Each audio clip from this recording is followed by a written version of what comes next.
NSF emails students को receive हो रही हैं, एसएलए ईमेल्स रिसीव हो रही हैं, प्रूफ ऑफ फंड पूछा जा रहा है, प्रूफ ऑफ एम्प्लॉयमेंट पूछा जा रहा है। और इसके अलावा सितंबर इनटेक के सक्सेस रेशो कैसा चल रहा है आजकल एम्बेसी में, वीज़ाज़ आना शुरू हो गए हैं, रिफ्यूज़ल्स आना शुरू हो गए हैं और क्या परसेंटेज है, मेरी असेसमेंट क्या है कि सितंबर इनटेक कैसी जाएगी? आज की इस वीडियो के अंदर मैं आपसे बात करने जा रहा हूँ। मेरा नाम मुबारिक अली खान है, मैं सीईओ और फाउंडर हूँ जीएसएल पाकिस्तान का। बेसिकली आपका आइट्स टू फ्लाइट्स गाइड हूँ और मैं आपके साथ ये 5-6 बातें आज करने जा रहा हूँ। शुरू करते हैं।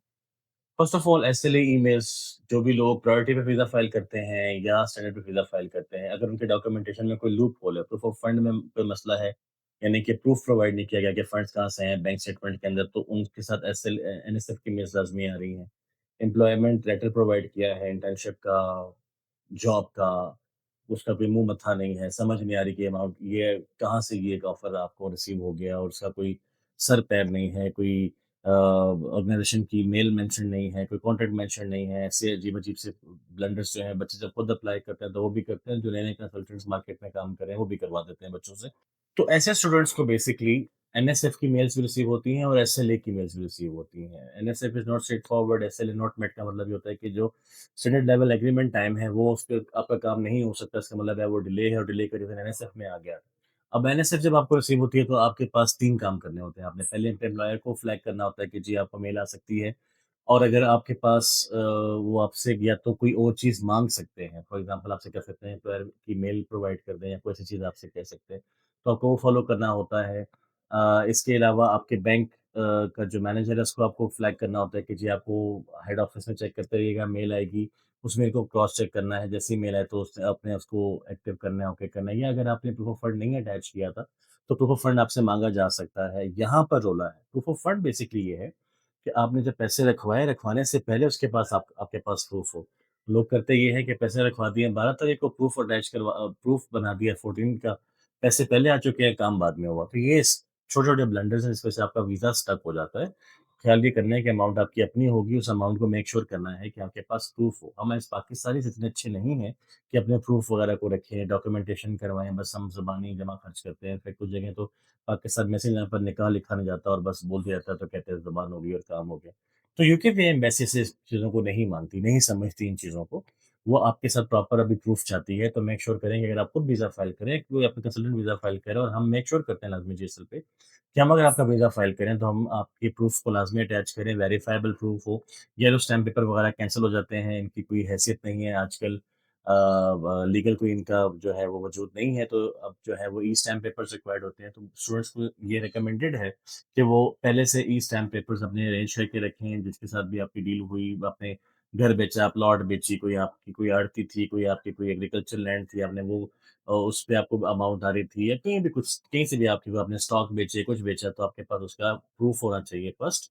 और उसके बाद जो है उस प्रूफ को साथ अटैच करके वीज़ा डालना बहुत ज़रूरी है, क्योंकि अब ये प्रूफ लाज़मी माँगे जाते हैं। पहले ये प्रैक्टिस यूकेवीए नहीं किया करता था। 28 डेज़ की बस मैच्योर स्टेटमेंट आप लगाया करते थे, तो अल्लाह अल्लाह खैर सलाह भई काम हो जाएगा। अब मूविंग फॉरवर्ड जी, तो इस तरह के मामलात स्टूडेंट्स को फेस करने को आ रहे हैं, इसको इग्नोर करने की ज़रूरत है। रही बात सक्सेस रेशो की, यूकेवीआई के अंदर अभी सक्सेस रेशो बहुत अच्छा है और मैं बड़े आपको कॉन्फिडेंस के साथ ये बात कह रहा हूँ। जो अभी हमारे रिसेंट वीज़ाज़ भी रिसीव हो रहे हैं, बगैर इंटरव्यू के रिसीव हो रहे हैं। जिनको इंटरव्यू कॉल हो रहा है, उनको इंटरव्यू के बाद भी वीज़ा रिसीव हो रहा है, तो यूकेवीआई बस मेक श्योर करना चाह रहा था कि आप जेन्युइन स्टूडेंट हो, बाकी उसको आपके यूके जाने से मसला नहीं था। यूके में माहौल ऑलरेडी बहुत वेवी चल रहा है, कायर स्टारमर ने इस्तीफ़ा दे दिया है, नई पार्टी कौन-सी आती है, क्या होगा, ये सारी बहुत सारी डिस्कशन अभी वहाँ पे चल रही हैं। तो ये लोग इस टाइम पर अपने वीकेस्ट ऑफ द इकोनॉमी के टाइम पर ये लोग नहीं अफ़ोर्ड कर सकते कि ये अपना बहुत बड़ा सोर्स बंद कर दें, क्योंकि थ्रू स्टूडेंट है देयर अर्निंग, तो उनको ज़ाहिर है अपने सिस्टम तो रन करने हैं।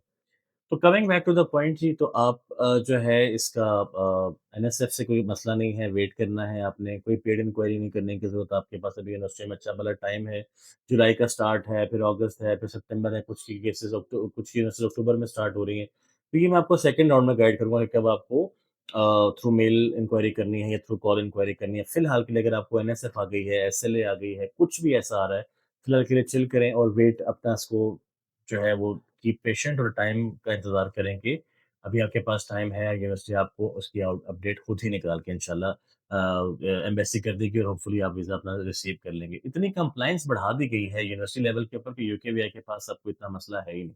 यूकेवीआई स्ट्रेट फॉरवर्ड यूनिवर्सिटीज़ को उसने ऐसे बैन करना शुरू कर दिया है। यूकेवीआई ने उनको सस्पेंड कर दिया, यूनिवर्सिटियों ने खुद अपने आप को विथड्रॉ कर लिया, तो जो बची-कुची यूनिवर्सिटीज़ हैं, वो बहुत सिक्योर होके खेल रही हैं। बीसीए मैट्रिक्स का मैं ज़िक्र कर चुका हूँ, रैग लिस्ट है, रेड, एम्बर एंड ग्रीन है, 5% से ज़्यादा रिफ्यूज़ल रेशियो ना हो, 5% से कम एनरोलमेंट रेशियो ना हो और उसके बाद जो है वो ग्रेजुएशन रेशियो 90% से कम ना हो, तो इतने सारे चेक्स हैं। यूनिवर्सिटी भी मेक श्योर करती है जब तक एम्बेसी के पास वीज़ा जा रहा है, तो एम्बेसी के पास कोई जवाज़ नहीं बचता कि वो आपको रिफ्यूज़ करे।